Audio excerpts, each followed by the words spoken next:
the face of praise and blame, gain and loss, sickness and health. One Lama who was thrown in prison for 25 years in Tibet by the Chinese Communist Army wrote a letter out where he bowed and he thanked them in advance for their generosity in providing food, such as it was, lodging, and the advanced practices necessary for the fulfillment of his bodhisattva path of compassion. Thank you for what you're going to offer to me. And he knew he would be tortured. He knew he would be hungry. But this was the practices that would fulfill his heart's desire to be a Buddha. Or a hospice worker who was a friend of mine, who was working with an old Latino man who had AIDS, and was dying from it. And at some point, they were praying together and talking, and the conversation came around to why did he think he had AIDS? Was they led a bad life, or he was the victim of what had happened to him, or he was guilty, all the kind of stories. And the man reflected for a little while. He said, I've been thinking about this, and my understanding is that I had this disease so that I could have more time to think about Jesus. That was his answer. And he went back to his prayers.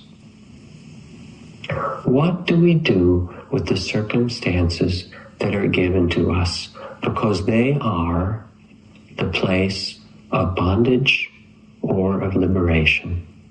As my teacher Buddhadasa said, it is here now. If you seek nirvana, it is no other place than in this moment, in the eternal present. How are we using our life?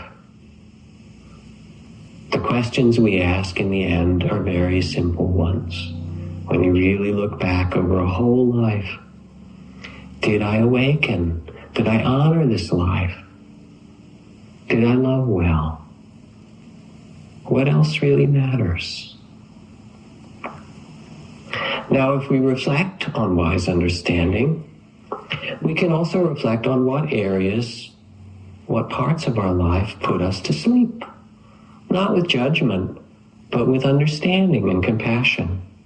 What are those things that fall outside, so to speak, our spiritual practice? Money, NASDAQ, right? Driving, our own body, relationship to family, certain emotions that we have, our work. What is the places that we say, well, this I just go along with, I don't make into my practice?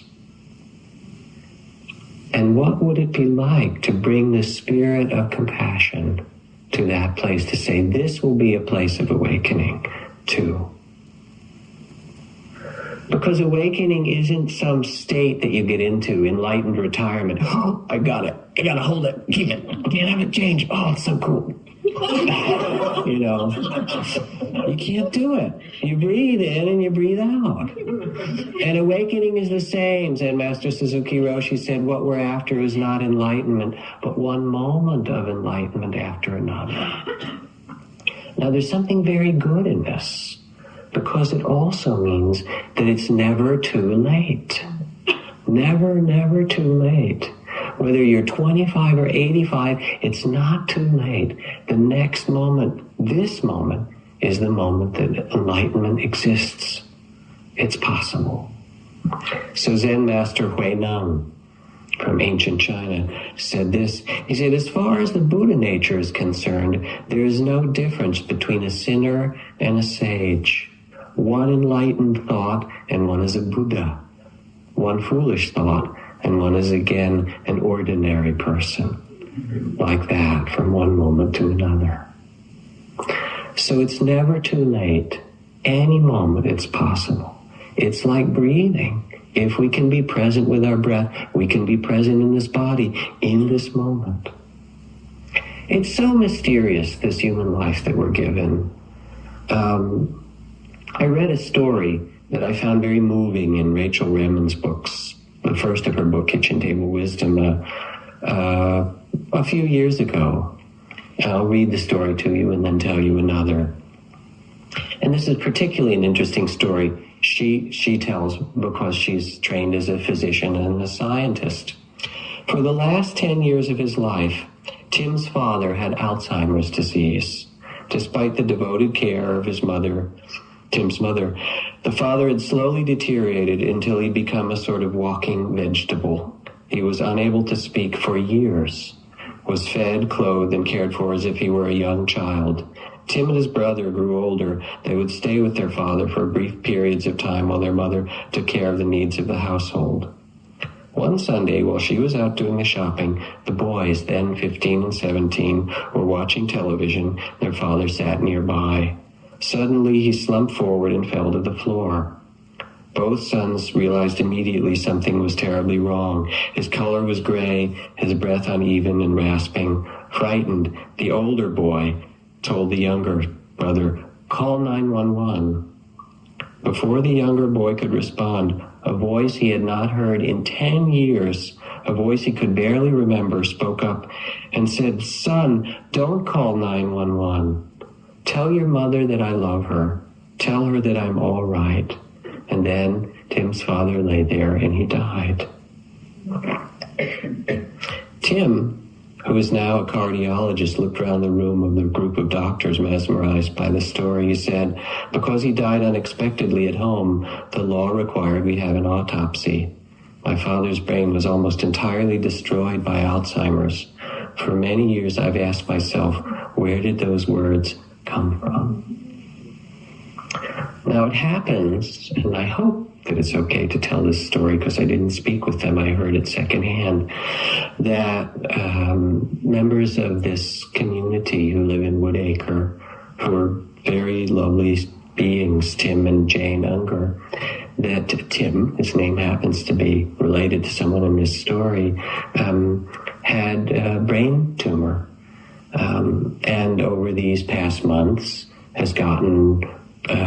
the tumor had grown, and he got closer and closer to death and became unable to speak any intelligible words now for quite a long time.